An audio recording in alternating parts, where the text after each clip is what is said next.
It's 1959. Imagine being a young, loyal student in rural China. You're a true believer, totally bought into the new government's promise of a perfect future. And then, you watch your own father, a strong farmer, just wither away and die from starvation. But here's the truly shocking part. It isn't just the death. It's what this young man believed about his father's death. Yeah, that young man's name was Yang Jisheng. And in his grief, you know what he did? He accepted the official story. He believed the party when they said it was just a personal tragedy, an unlucky break. He had no idea his father was just one drop in an ocean of victims, part of a man-made catastrophe on a scale that is just mind-boggling. Which brings up the biggest question of all. How on earth could a tragedy that massive be kept a secret? 36 million. Let that number sink in for a second. That's the best estimate we have for the number of people who starved to death during China's Great Famine. It is the deadliest famine in all of recorded history. And here's the thing you absolutely have to understand. This wasn't bad luck. This wasn't an act of God. No, this was a disaster engineered by ideology, enforced by pure fear, and then, for decades, it was just wiped from the history books. Right. The story of those 36 million people was buried on purpose. And that's exactly what we do here at Veiled Histories. We dig up the stories that some people really wanted to stay forgotten. Okay, so let's get into it. A silent catastrophe. How could the deadliest famine in history stay a secret? I mean, that's the real mystery here, isn't it? How do tens of millions of people just disappear while their own government denies it and the rest of the world has no clue? To really get the cover-up, you have to know what they were trying to hide. The official story from the Chinese Communist Party was that it was all just a string of really bad luck with natural disasters. But was it? Was it just a cruel twist of fate, or was it something way, way darker? An act of government?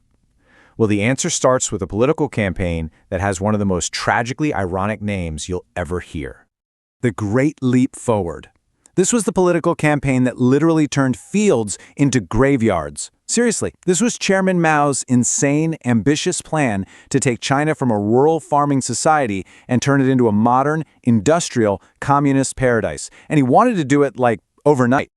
So what was it exactly?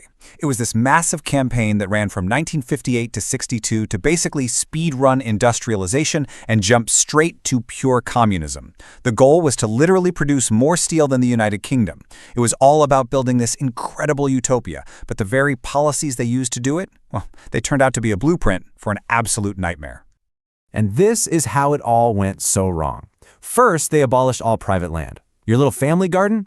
Gone. Then they herded all the peasants into these gigantic people's communes. And then, this part is just wild, they told people to melt down their farm tools in these little backyard furnaces to make steel. I'm talking their plows, their walks, everything. On top of that, the state made them use these totally unscientific farming methods that defied common sense, like planting seeds so close together they just choked each other out. And the final nail in the coffin, local officials were so terrified of failing that they just lied. They reported these insane made-up harvest numbers, and then the state came and collected grain based on those lies, leaving the actual farmers with absolutely nothing to eat. So you can see how ideology turns lethal. It was a world where lies were rewarded and reality was punished. The whole system wasn't just broken. It was completely upside down.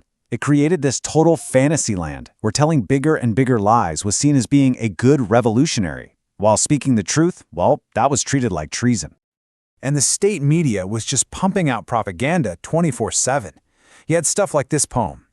Past the United Kingdom in 15 years? Comrade, you need have no fears. It was all about this unbelievably bright future, this impossible abundance that was right around the corner. But while they were printing poems like that, what was actually happening out in the countryside? This was the reality. An eyewitness account from Tongwei County. When they went inside, they saw something being cooked in a wok. They saw human flesh. Yeah, the desperation got so bad that people were driven to the absolute unthinkable. That's the truth the propaganda was trying to hide.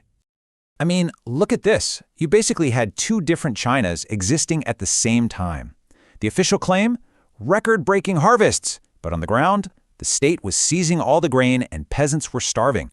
The official claim? Communal kitchens are feeding everyone for free. But on the ground, rations were being held back as a way to punish people.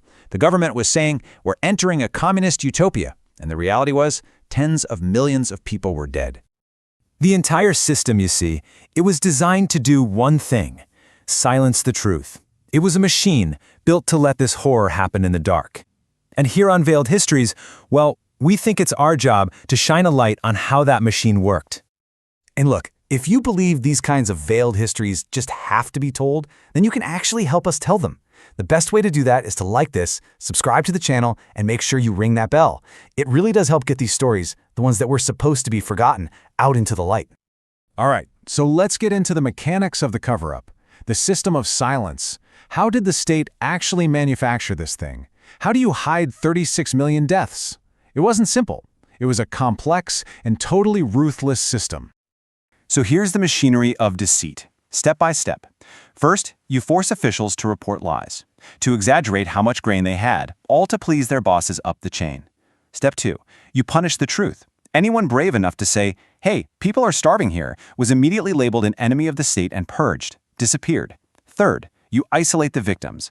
They actually put armed guards around the villages to stop starving people from escaping to the cities where someone might see them. You trap them. And fourth, you deceive the world. When foreign visitors came, they were taken on these perfectly staged tours of fake model villages, like a movie set, to show how great everything was. And for decades, the #1 official excuse was bad weather. They just blamed it all on nature. But the data, the actual science, it just doesn't back that up. This graph here shows rainfall during the famine years. And, well, you can see for yourself. The weather wasn't great, but it was nowhere near catastrophic. It was just a convenient lie, an excuse. Now, the Great Leap Forward was officially over by 1962, but the famine story, it was far from over. It cast this incredibly long shadow, leaving actual measurable scars on generations to come, on people who weren't even born yet. This is where it gets really incredible. The trauma of the famine, it didn't die with the victims. Modern science is now showing us that it was literally passed down through generations. So check this out. A study from Cambridge University looked at this, and what they found is just staggering.